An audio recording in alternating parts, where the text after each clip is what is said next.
Welcome to Reinventing-U. I'm your host, Danielle Silverman. I believe that in today's world of ever-constant evolution, the only career change that matters is when what you do matches who you are and what you believe. This show is where you'll learn how embracing change and reinventing yourself will help you navigate any disruptions and lead a life of happiness and fulfillment, especially in this ever-changing world. Your purpose and your meaning will drive your personal transformation. As I like to say, it's your vision, your life. Be passionate about it. Reinventing-U starts now. The Dalai Lama once said, "We human beings are social beings. We come into the world as the result of others' actions. We survive here in dependence on others. Whether we like it or not, there is hardly a moment of our lives when we do not benefit from others' activities.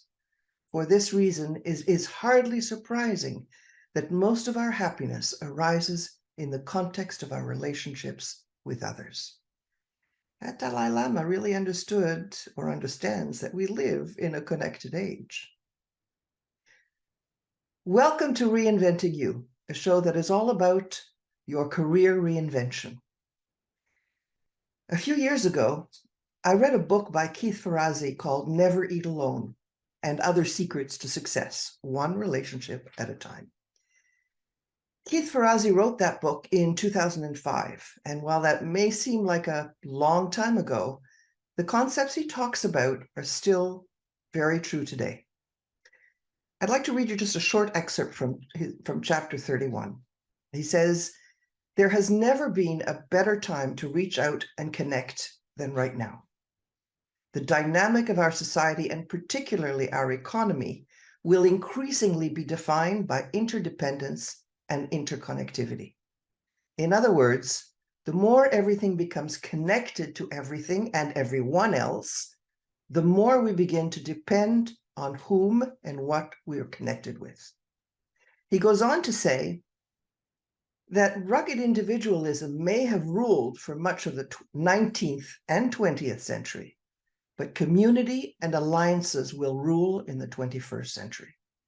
In the digital era, when the internet has broken down geographic boundaries and connected hundreds of millions of people and computers around the world, there's no reason to live and work in isolation. We've come to realize again that success is not contingent on cool technology or venture capital. It's dependent on whom you know and how you work with them. We've rediscovered that the real key to profit is working well with people. So welcome again to Reinventing-U, as I said, a show that's all about helping you reinvent your career. Here's where you'll learn about the latest things that are going on in the world of work and how you can adapt to meet the needs of today's market in a way that is authentic and true to who you are. Today, my guest is Bonita Gionet, engineer, project manager, product manager, chief reinvention practitioner, and self-proclaimed introvert, who has spent her entire career connecting the dots, as she puts it, successfully putting people and ideas together. Bonita, welcome to Reinventing-U. Welcome, Danielle. Thank you for having me today. It's a real pleasure. It's a pleasure having you here. So, Bonita, when you volunteered to come and speak to our listeners about networking today, I was absolutely thrilled. I mean, who better than an introvert to talk about the stigma of networking, right? Absolutely. Yeah. So, what is it that makes you so excited about networking? Well, I'll say my first response is nothing. But that's just a joke because, again, I think the challenge is that the term networking, as most people understand it, has an understandably bad rap. Yeah. I know when I first started coming out in the workforce, networking was getting together with a bunch of strangers in large events in a room and pressing each other with your sales pitch and gathering business cards, which was no fun at all. Yeah. And if I survey friends, they all have the same thing. It causes a little bit of anxiety. So what I'd love to say is that it's, for me, networking, as soon as I shifted it to connecting, that was a game changer, and that seems to be consistent with everybody else. It's like if networking seems to be, ooh, connecting, connecting, it's where it's really at. Connecting Yeah. is really at. Wow. And so when you talk about connecting, what is it that you try to do? Really, it's about getting curious about the other person and really getting to know them. It's less about the what can I tell you about me, but more like, can we have a little conversation here? Sometimes it could be as simple as just saying hello. Like you don't think of it this way, but going to the grocery store and saying hello to the cashier is Mm, networking, mm, right? Because they get to experience a little bit of you and vice versa. So mm. that's how it starts for me. Curiosity, a little bit of friendliness, and Yeah. really just engaging the other person to see what happens. And so what does happen Well, when where's the power? well, the power is actually getting there. It establishes a connection, even if at the most uh, superficial level, because you get used to seeing the other person. You get a little bit more curious about them. It Uh-huh. deepens the conversation. You hear things that they might say that make you go, hey, that's something we have in common or something I'm really curious about. And you continue the curiosity. You never know what's going to turn up actually in conversation. And that's what I love about it. Yeah, I think that's very interesting because curiosity, I think, really is the key when you're talking to somebody because bottom line, people love to talk about themselves, right? They do. It puts them at ease, as long as it's not probing. But No, obviously. but who doesn't love being asked about, their passion or boy, that Danielle, that's a beautiful scarf you're wearing today together, right? Today, where did you get it? Kind of conversation. Yeah, And who doesn't like to be able to offer that up? Thank you for noticing me. Thank you for asking about me. yeah, yeah, for sure. So when you said when you started, you would go to a networking event, for example. And that's sometimes very stressful for certain people. Oh, absolutely. So let me put it in context for you. When I call myself an introvert, by the textbook definition of an introvert is I don't do well in large crowds, which there's always a large crowd. I don't do well meeting people for the first time, strangers, especially in loud crowds, right? I prefer to do it more one-on-one. And the other part too is I'm not really good at small talk. I've come to practice that. There are a lot of lovely cashiers I've practiced that on over the years, but I'm not really good at small talk. My conversation wants to, go a little bit deeper. So in that context, those networking events were very difficult. Yeah, People approaching and they're not asking me about me. They don't want to have a deep conversation, and overwhelming, too much at a time. it's funny because I recently read an article which I think you sent me about people who are neurodiverse and the difficulty they have with networking. And it's interesting because whether you're neurodiverse or not, or you're an introvert or not, or even if you're an extrovert, sometimes you have trouble with these things. And what I found very interesting is that people need to understand what works for them and what doesn't work for them. So in this article, they were saying, this person needs complete and accurate information before going into a situation, that they need to understand what their social stressors are, and also to be aware of their sensitivities, their sensory sensitivities. And then the article goes on to outline, well, what do I do in this case, right? So what are some of the things that you do to prepare yourself to Well, go first of into a all, networking? and it's true, now that things are opening up a little bit more, there's more opportunities to meet people in large groups. So what I try to do is go with a friend or somebody I know is going to be friendly. That at least makes me feel like I'm not forced to talk to anybody.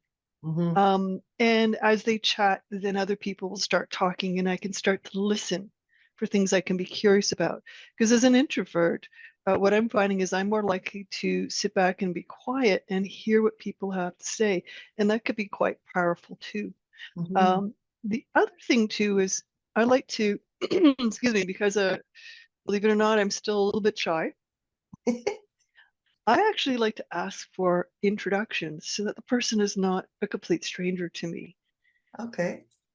And what I mean by that is whether it's in person or whether I'm meeting somebody for the first time online that I may not know at all, I will often reach out to somebody I do know and say, can you please introduce me to this person? Like simply like Danielle. Yes. And I'll give you an example of a warm introduction. Danielle, I'd like to talk to Sue. I don't know Sue, but you do. Can you please introduce us? And then to make it very easy for the person who's doing the introduction, I say, this is what I'm asking about, and this is where I'm coming from, so that you have something to introduce us. One of the reasons I try that is because people like talking to people that their friends know. It's much easier to have that conversation open, so it makes it a lot easier for me as well. Right. So that's very interesting. And how did you learn this? Have you always been like that, or is it something that you learned and developed over time? It's something I learned and developed over time. And frankly, I learned it from my extroverted friends. Because as I talk with them, they go, would you like to talk to so and so? Would you like to talk to so and so? And I would be, but I don't know them. And so it started out with Sue, says Danielle, here's my friend Bonita. I think you two would get along really well. And it's usually looking for those common elements. So that's what I started to pick up on. What is the commonality, or what is the sort of connect point you can introduce somebody on?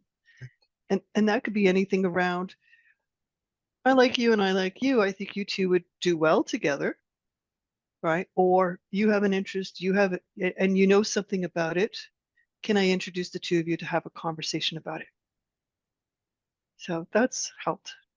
Have you ever been in a situation where it hasn't worked, where the person that you met or were introduced to, there wasn't really anything in common for you to talk about? Yes. Sometimes that happens, even with the best of intentions, Yeah. So what do you do? right? You're polite as possible, because really at the end of the day, what you're doing is giving a chance for somebody to get to know you and you to get to know them. Right. So be pleasant. Um, Talk about, try to find something in common. Describe yourself if worse comes to worse, Yeah. so that they might find something common with you. So this can happen sometimes with introverts, like you go first, no, you go first, no, you go first, Yeah. right? So try to offer up something that's leading into the conversation you want to have, and then ask a question about it. Sometimes that can actually bring out a little bit more dialogue. Yeah. Yeah. And so I found personally that when that happens, it's not the end of the world. I think sometimes people are afraid to go into a situation in case that might happen. And then there's, okay, what do I do now?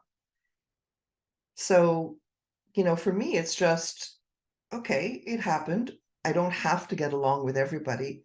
I'll move on. And the next person I'll meet there will be some chemistry where it's in this one, perhaps there wasn't. And humor goes, like having a light humor about it goes a long way too. Yeah. Very light humor. Like, I'm not sure what else to ask, but I really am glad I got to meet you. Or, oh, that was kind of awkward, but haha, you know. But I Yeah. still appreciate you for the time, and I appreciate having a chance to meet you. Yeah. So sometimes even that can leaving with a good impression, or a positive one helps. Yeah. So one of the things I was always taught was when you meet somebody for the first time, um, you always end the conversation by asking them, "Do you know any other people that I can meet to talk about to get into this subject a little bit further?"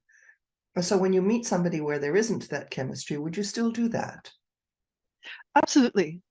I would still ask, because while I may not feel that chemistry, it could be for a number of reasons, similarly to them. You never know who might be ready to help you, so you ask. Mm. One of the beauties of it is that it also gives if they don't have an immediate answer, they could say, I'll get back to you. Mhm. And that gives them a bit of chance to think about it, reflect on it, and you let it go, right? That's another part about the networking process. When you go into it, you really have to go into it with no expectations, right? Um, about the outcomes, but with full intent of just making it pleasant for both of you. Mhm. Yeah, Yeah, I think that's, it's a part of you're connecting in the world, and you never know where you're gonna meet this person again or how, right? absolutely. I mean, I think we've all heard that story of, the ones the bad waitress story. Somebody does something very unpleasant to somebody else, not knowing who they are, who Mm. they're connected to, why, Mhm. right? And quite unbeknownst to them, Mhm. it turns out very badly. But it also has the reverse. You don't know who you're talking to. You don't know who they're connected to. You don't know what's possible in that positive exchange. So going into that is so important. So important. It is. I posted something today on Facebook, and somebody in my network picked up on it and posted to her network and said, "Hey guys, Danielle needs help with this." And I was astonished. It was like, oh wow, isn't that cool? That's the power of networking. Um, so yeah, I totally get it. You don't know who you know, or You who don't knows know. who, or who knows. Exactly. And it comes back in very surprising ways sometimes. Yeah. Yeah. Um, Now the major focus of this podcast is really about helping people in their careers. And so when we're talking to them about networking, very often people are saying that they're feeling really needy and that it's hard. They feel very vulnerable, often because they're without a job. But even if they are in a job, they're trying to look for one, they still feel vulnerable. Any advice you have for these people? Absolutely. First of all, in these days, more and more people are looking, so it's less and less of something to overcome. People are quite used to hearing and helping and reaching out. So I would say that's number one. Be a little bit kind. People are kind and helpful. The other piece too, and I think it's really good to keep in mind, some of that vulnerability can be, what do I have to offer? Look at the situation I'm in. I'm asking for something, but what do I have to offer? And I think remembering that even though you're asking them to become part of your network, you're also offering your network back to them, So that's right? interesting. I love the way you're saying you're asking them to be part of your network, not for a job. You're not asking for a job. So I'm going to come back to that. We're going to come back to that right after the break. Thank you, Bonita. We'll see you soon.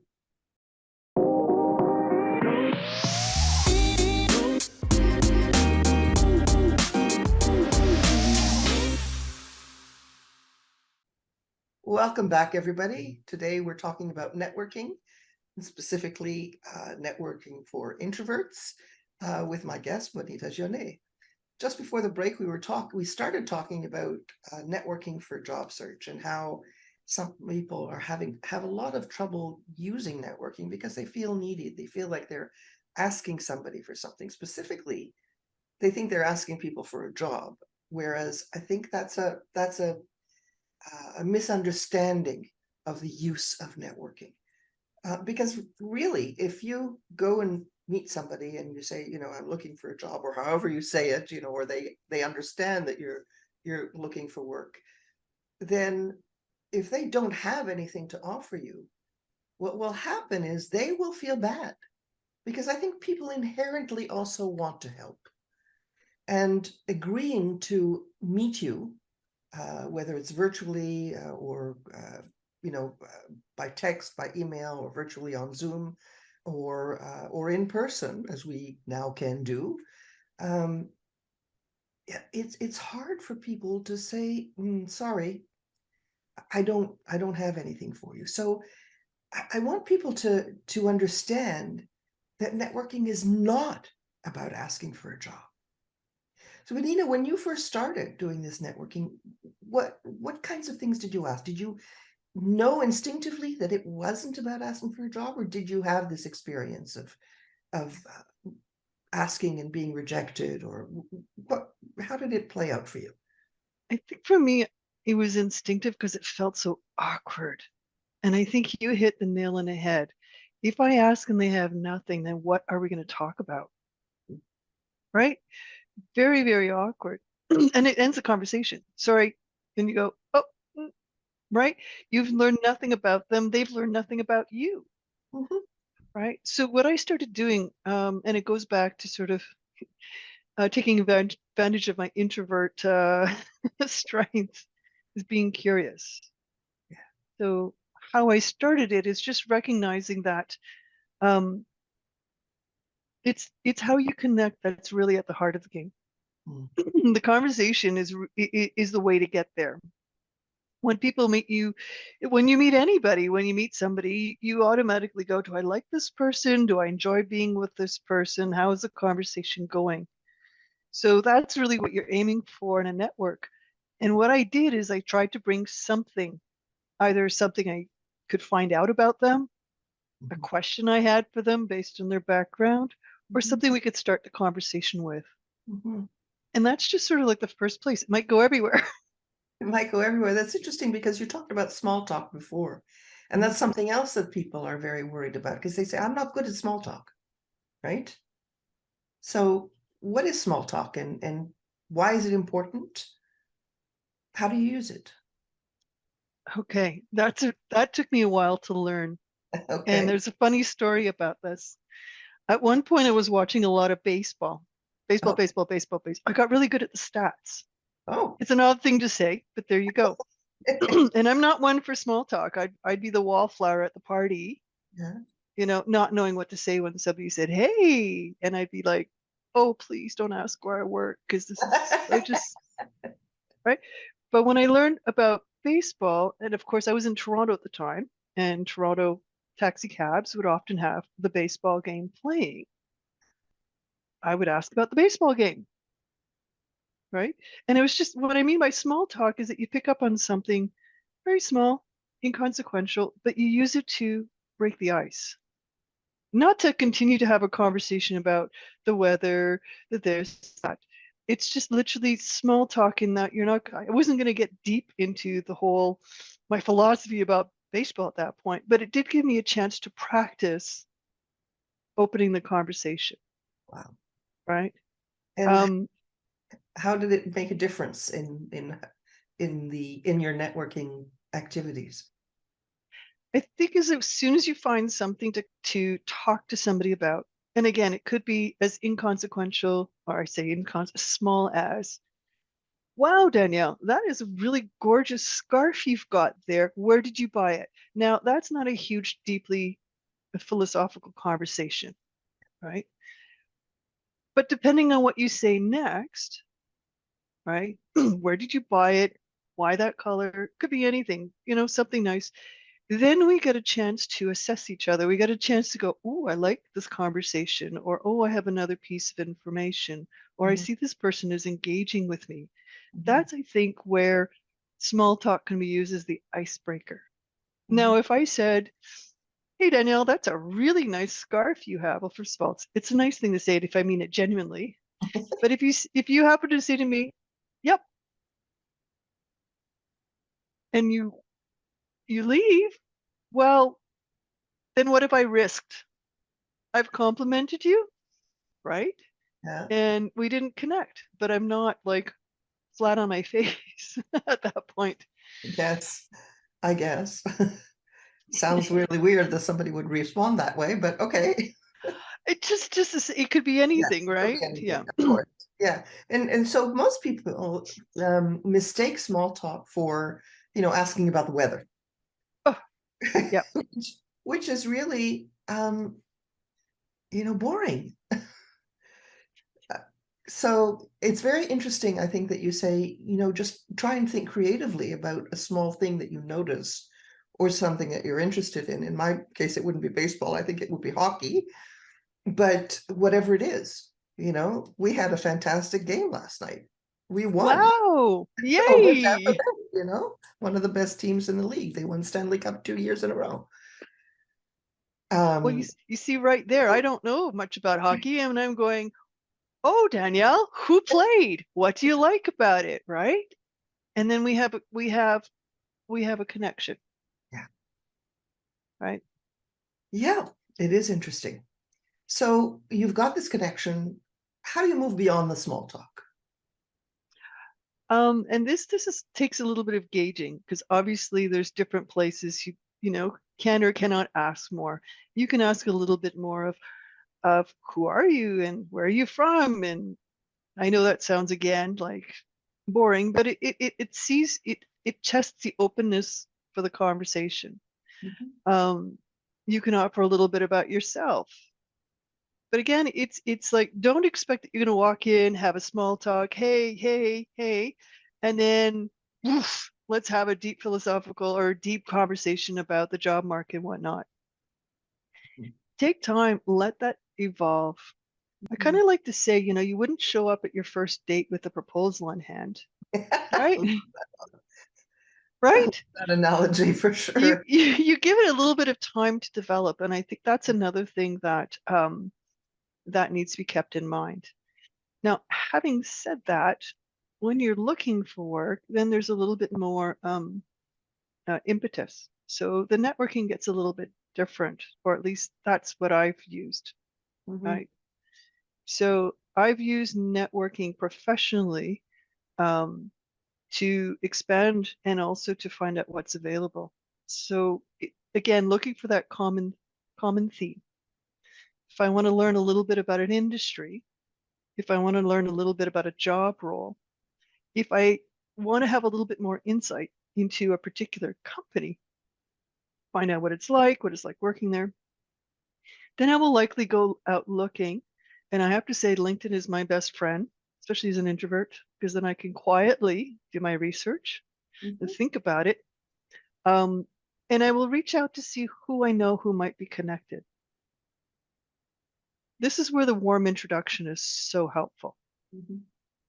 right? And this is where the conversation, it's still small because it's not a novel about why I want to talk to them. It's a small and say, hi, Andrew. I am investigating this particular role because I think it's the next evolution from the role I had.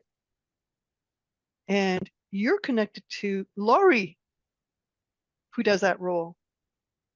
Could you please introduce us? I would love to find out what a day in the life looks like. When I do that, it's very straightforward. And not only that, but Andrew can now take this little blurb and say, Laurie. So I've done a little bit of the work for him too, helped him with the lift, You can copy and paste. copy Uh, paste. but what you hit on is very, very important because most people think, I go back to, it's about asking for a job, or or if they don't already know, networking is the best way to land a job. But it's also particularly interesting if you are doing research Yes. on a particular company or trying to change industries, for example, because there's even less stigma. You can say, or if you've moved, for example, and you're in another city, right? There's much less stigma because all you're doing is going out and gathering information. You're not Yes. asking for anything else except information, and that Exactly. people have. So not only do you get some information, but they also get to see you in action and you get to see them in action. Mhm. So it's a very different kind of connection after that, right? So. when you do that, what's the I was going to say, what's the best way to approach people? But we've already talked about that. Suppose you've moved cities, you've gone to you moved to somewhere else, and you're desperate to, I don't know, meet people, for example. It's not just about asking, looking for a job, Ooh, no. but you want to meet people because you don't know anybody, right? Except the people that you work with. What sorts of things do you do then? Similar, actually. Yeah, So I will ask friends first. yeah. Is there a place that, and friends, because if I like them, chances are we have something in common. So I ask for the common pieces. Or I might even say, this is what I really like. Can you please show me where to start? And same thing too. Um, just be mindful of people, pay attention, ask a simple question, and then further it. And I think the interesting thing is evolving the conversation from person to person. So at first you said, yes, every conversation you leave, who else can I talk to? Mhm. Right? Or what else can I explore? Or do you have something else that you think I would help me do that I should do? Read a Mhm. book, take a course. Mhm. When you get to the second conversation, so Mhm. you're not repeating the same process exactly over and over and over again. Another trick I found really helpful is saying, you know, thank you for talking to me, Danielle. I spoke to Sue. She put me on to you. This is awesome. This is what I have learned so far. Mm. Now, based on that, what else can you tell me? Mhm. So, and just to give you an example, I was recently looking into a little bit more detail around product management, and I talked to one person. Great stories. Who else may I talk to? What else could I read? Next person. Hi, I've already had this conversation. This is what I've gleaned so far. What next? And eventually down the road, it put me in touch with certification programs that I wasn't aware of, other people I could speak to, someone who could say, here's some wording that could be put around it. And you don't know where that's going to go. So build on that conversation. Build on that conversation. But I love what you said about moving or finding out a new restaurant or um, anything really, where to buy shoes. Every time you have that little bit of information and you meet the next person, now you have something to offer them back to, right? So I think people also they think it's very laborious and very time consuming because you don't just stop at one. You have to keep going from one connection to the other connection to the other. And so how do you demystify that for people? And It sounds like hard work. I'm sure the other question is, when does it end? Yeah. Right? Yeah. Um, so it does take a little bit of effort in the beginning. So going back to like a job search where you're doing your job research, industry, company, or role, or you even want to find out about somebody. What is the CEO like? Whatever the question is you have, it can be a little bit of work up front because what you need to do is find out who, what, where. Frame your ask as Mm. simply as possible.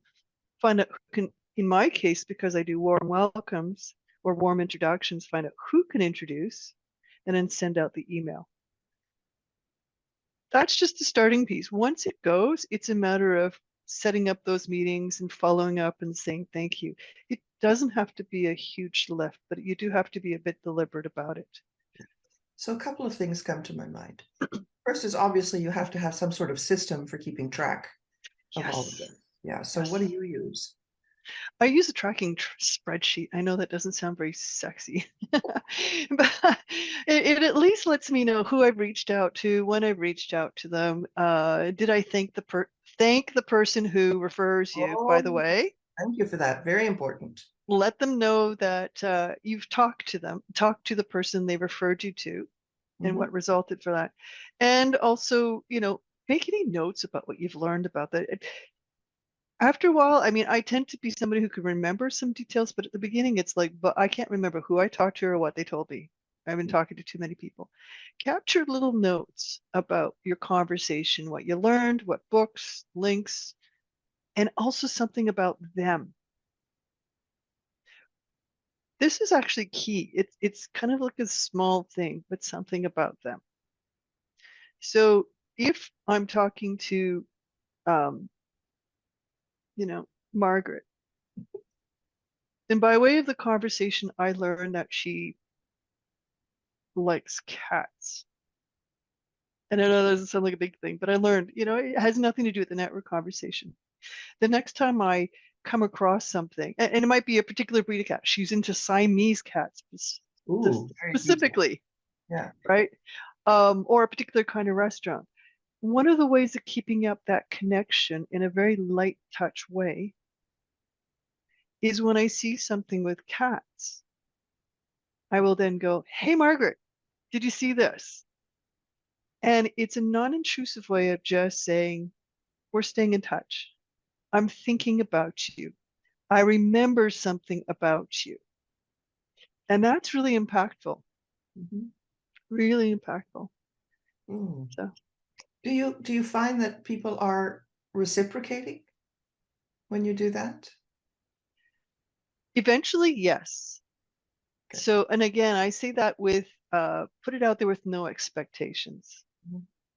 No, don't put a timeline. Don't wait for them to do that. You just never know when things are going to turn up again. Absolutely. But I like the no expectations. Yeah. Very important message. Let's hold that thought. When we come back, more about networking for introverts.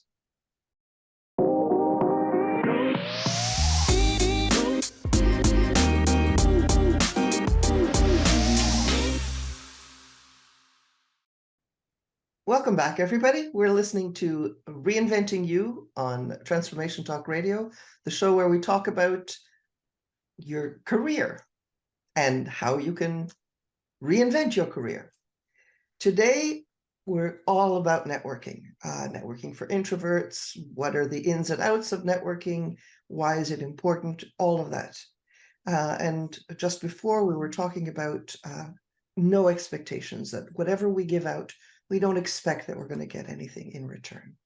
But Bonita, I want to ask you, as my guest and as a really functional and enthusiastic networker, what happens when you don't make that connection? When the person does not respond, when there is no give back? You know what? That's going to happen. There are going to be people that, for whatever reason, don't see your email, don't see your LinkedIn email, choose not to respond. And that's okay. That's okay. You don't know what's happening in their lives. And it could be that, like, I've had very good friends who don't respond for months because they just missed that email, right? It has nothing to do with how they feel about you, what they think about you, none at all. So it's just best to put it out there, hope for the best, and keep on going. Mhm. Yeah. So it's interesting that you say that, because it's exactly the same thing in the job search. When people are worried that they're not hearing anything back, very often it's because there's something going on within the organization that has absolutely nothing to do with them. But people take it personally. They think, oh my God, what did I do wrong? They didn't like me. So they imagine this story in their head that is really not based in reality necessarily. For Uh, sure. I have a little story of, and again, it was before we all got into lockdown and had screens to talk to, which I have to say has been a real boon for an introvert. I'm not gonna lie. It's actually been really good for me that way. But yeah, years and years ago, when I was looking for work, I reached out to a recruiter. Sounds reasonable, right. and said, "Why don't we meet?" And at the time, I made the effort of getting in the car, finding out what she'd like for coffee, bringing coffee to her office, and we Wow. chatted in person. I didn't hear from that recruiter after that, Mm. except for 2 years later, when out of the blue, I get a call from that office from one of her junior recruiters with a job position that when it came up, she remembered the conversation, she remembered meeting me, what I was like, how she interacted with me, and immediately went, this manager and this candidate, me, are going to get along exceptionally well. And So, it worked. I got the job. so this is a fantastic story. It really is, because sometimes you don't know what happens over time. Not that anybody should spend 2 years looking for a job. I don't think that's correct, but it happens that, things like this just, pop up. But I would say that it is the recruiter's job, indeed probably has to be part of their personality, to be able to remember incidences like these. But what is it that you think you did that made you particularly memorable? I think it was extending myself. It was being curious about who she was. It was having just a normal conversation. Mhm. It's not like I trucked in. And by the way, I was recruited for the second one, so it wasn't like a 2-year gap of waiting for her to come back. Just to put everybody's mind at ease. But even in that case, she just simply didn't have anything for me at the time. But I think what was the difference is we simply had a conversation. I didn't truck in to try to, sell myself to her, and this is all the reasons why I should do it. Mhm. Clearly, she's a recruiter. She had seen my resume, but I think being able to show up in person, I did something for her, right? I went out of my way to make it easy for her to meet me. Those Mhm. go a long way. It's natural, right? Mhm. And I think that's true, not just of networking, but of everything in general, every conversation that you have. I remember, and I think I mentioned this on the last podcast, going on an interview when I was 28 for a sales job of all things. And at one point, the conversation was so interesting because there was clearly a connection with the person who was interviewing me, that I asked him how he had gotten to his position. I was genuinely curious. And so it really was a conversation, and a very genuine conversation. And I got hired. And after I got hired, he turned around and said, "Oh, do you know why I hired you?" I had no clue. And he said, "Well, because you asked me that question." And particularly in a sales job, it's important to really be curious about people and to have those conversations. So it's exactly the same thing you're talking about. It's that it's not about asking for anything. It's about a natural exchange, a conversation, right? And natural to you too. And natural to you as well. Yes. Yeah. Yeah. Right. What happens? Um, you were talking about writing notes to your network on LinkedIn and things like that. And I look at the profiles of some of my clients on LinkedIn, and they've barely got a skeleton of something. What happens if people come and say, "I really don't have a very large network."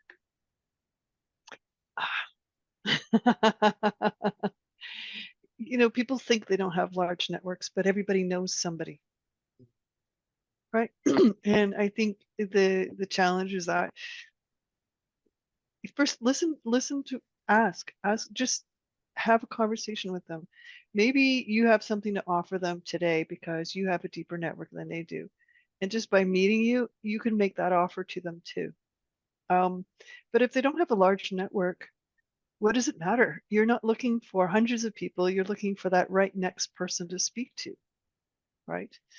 And when I say you might have a network that they can tap into, I just want to add into that. And again, from a sense of not feeling vulnerable or needful, you're not only having a conversation to invite them to their network, but I like to finish any chat I have with people like, how can I help you? Right.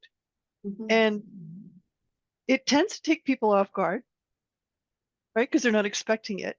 Um, and they'll think about it, but it's actually quite genuine because if I were to hear from them at some point, you know, um, of course, who wouldn't want to help somebody back? So just to keep that in mind. Um, the You were going to ask me something. I think so, but let me see if it's part of it. No, well, to keep that in mind, but I think that what you're saying is you really don't know who you know. I mean, when you sit down and think about it, you probably do know more people than you thought you did, right? Because I Yes. mean, the taxi cab driver, or the person at the dépanneur, or the corner store where you know you buy your gum, or where you get your gas, or whatever it is somebody that you see on a regular basis, right? I remember going to a restaurant, and every time I go to this particular restaurant, they know my name, they know what I order. I always order the same thing. And so these are people in my network. If I needed some information on something, they know who I am, and I know who they are, right? Perfect. Exactly. Right. Yeah. That's the beauty of it. And not only that, but when you have that familiarity is a wrong way of putting it, but you know you're used to seeing each other. You have that engagement, Mhm. right? And then so when it comes to saying, okay, you're looking for work, I only need to do this on my professional networks, and it's the only place I'm going to do that. Hey, there's nothing wrong saying with people when they ask you how you doing. I'm doing okay, or whatever your answer might be, but I happen to be looking for work. Just put Mhm. it out there, Mhm. right? Not, do you have a job? But this is where I'm at right now. Mhm. And if sometimes people get curious and go, well, what are you looking for? Mhm. Right? Or if they've known you well enough, they'll start to go, oh, in what field? Mhm. Right? Maybe I have a cousin who does something. Who knows? You just don't know. That's right. That's Right. absolutely right. Right. Yeah. Absolutely. So there's no such thing as a small list of people No, that you know, right? no, no. Okay. I mean, if we talk about, the degrees of separation, Yes. it's wild how closely we are connected to It people. is unbelievable. The world is so small, and the city you live in is very small. I mean, I live in Montreal with a population of 3 million, and I know one person who knows everybody else in my network, and they're from completely different walks of life. And this person will know that these other people. Well, and even like, so here's a crazy example of degrees of separation. Yeah. I am 1 degree of separation from David Suzuki. Huh? What? I chatted in a conversation with somebody in a networking meeting, and I can describe how I connected with them because that in and of itself is a story. Yeah. And he produces magazines and told me a story about David Suzuki. I said, oh my gosh, I'm like 1 degree of separation. The band Queen and David May. Yeah. I'm only 2 degrees of separation, and you'll get a kick out of this. So I'm chatting up with one of my neighbors. She's 86 Wow. from England. She talks about her brother. Well, her brother was a stage manager with Oh, wow. Queen way back in the day. Yeah. And it's like, Yeah. so if anybody who's looking to get connected into the music industry, just saying, I might be able to connect you That's through, fascinating. through my Yeah. So 86-year-old neighbor. it's understanding what we mean by degrees of separation also. Right. Is that you don't have to know this person really well No. to connect with them. You can just, pick up the phone, or send a message and say, I'm just interested in knowing a little bit more about, fill in the blanks. And that's all you need. It's a conversation you're going to have. It really is, and people are open to it. I mean, for everyone who's feeling the anxiety rise in their chest about, I'm going to talk to a new person. Like I said, a warm intro if you can. But on the receiving end, people truly are open. You And know, they love, as I said, they love to talk about themselves. You mentioned the example of the recruiter, which is beautiful. Do you have any other stories of successful networking moments in your life? oh gosh. So yeah, so two of them come to mind. Okay. And one was very pandemic driven, believe it or not. So again, that seems to be a little bit of a boon for us introverts, because conferences went online, so you Yeah. can stay quietly in your own little bubble and listen in on it. But one of the things I started to notice with anything I went to online is that there would always be a introduce yourself chat. Oh, yes. And because I had seen it done at a larger conference where people could create, like, I'm a conference attendee, I'm going to create a profile, I could put my LinkedIn. I started doing this on other cards. Hi, my name is Bonita. Here's my LinkedIn contact. Mhm. And other people would start putting it. So it was effective, because what I would do is I would check out people's profiles and Mhm. then send them a note saying, hi, this is where the common connection. Hi, we happen to be in the same conference together. I would Mhm. love to connect with you. So that worked really well. Yeah.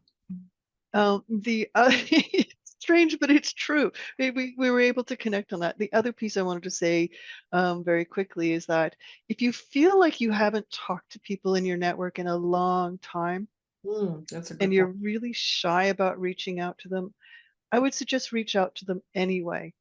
Um, Recently, two instances where I reached out to people I worked with, well over 15 years ago. And they're quite happy to help, because they remembered me and they felt quite how to say, complimented that I would think of them.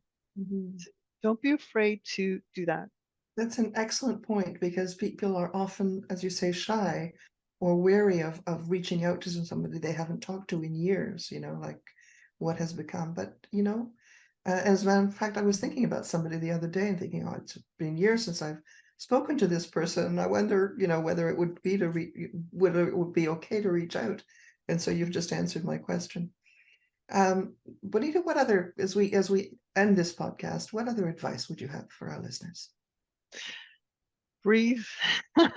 Yes, breathe. Always follow up after with the person who's introduced you, or even the person you've been introduced to. Let them know what happened, Mm. right? Let them know what happened after you talk to them. It's lovely to hear. And don't be afraid to ping people privately. If you don't want to splash on LinkedIn, don't be afraid to every once in a while send people a hey, Merry Christmas, Happy Summer. People do actually like hearing from you, even if it's a small touch like that, it does help keep that connection alive. Wonderful. And be gentle with yourself. Be gentle. There are some days when you just don't feel like it. And so be respectful of that, because tomorrow you will feel better. And remember, even if you only do one connection a week, that's 52 in a year. That's a big, big increase in your network, especially when you count everybody that they know, Yes, right? It's the reach. absolutely. Bonita, thank you so much for coming on as a guest today. It's been a pleasure talking to you about networking and about everything related to it. You don't appear like an introvert at all. Not from the comfort of my home. Thank you, No. Danielle. Pleasure is all mine. It's been quite an honor. Thank you. Thank you. And you've been listening to Reinventing-U on Transformation Talk Radio. My name is Danielle Silverman. I look forward to speaking with you again very soon. Here's to your career reinvention. Thank you for listening to Reinventing-U with me, your host, Danielle Silverman. Tune in on the second and fourth Monday each month at 11 a.m. Eastern, 8 a.m. Pacific on transformationtalkradio.com. Join me and feel inspired and optimistic about your future. We only get one life, so embrace change and thrive with me. Find work that aligns best with your soul and what you enjoy. For more information, go to reinventingyou.com.